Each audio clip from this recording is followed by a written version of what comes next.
Meera's Friends, the Trees, written by Jayashree Misra and Geetika Jain, narrated by Kirtana Kumar. Meera's Friends, the Trees. Meera lived in Uliana, a tiny village that nestled in the shadow of the giant Himalayan mountains. Unlike the children of faraway cities, she had no school to go to, but learnt all her lessons from the countryside around her. When she wanted to chat, there was the sparkling cold river that flowed nearby, gurgling and babbling in laughter at everything she said. When she wanted to play, there were squirrels that scampered and mountain goats that skipped lightly away to hide. When she wanted to sing, there were, of course, the birds who would be her chorus. But best of all, there were her trees. Hundreds and thousands of them, stretching from the edge of Meera's village like an army of green soldiers all the way across to the mountains. Meera enjoyed nothing better than to wander among them, marveling at how not one of them looked anything like the next. There were tall and stately ones, short and stumpy ones, some old and gnarled with fingers like her grandmother's, and some young and pliant like Meera's own elastic body. There were some that were so abundant in leaves, they formed a perfect green roof over Meera's head when it rained.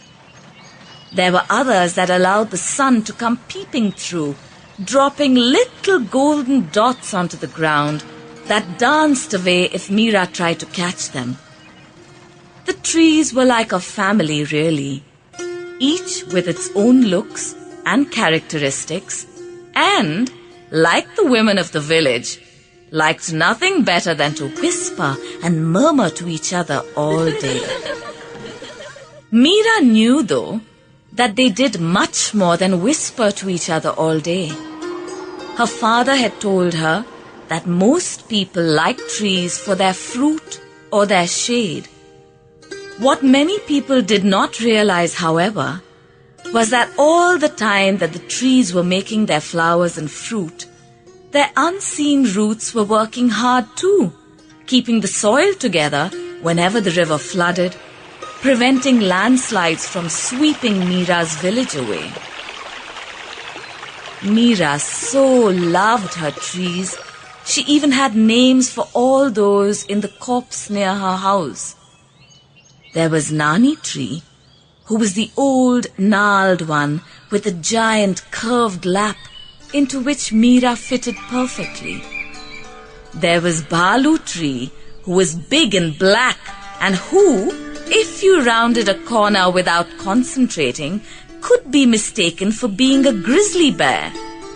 There was Chotu Tree, who was growing alongside Meera, but now rapidly outstripping her in height, developing sinews and muscles where Meera's limbs were still as thin as sticks.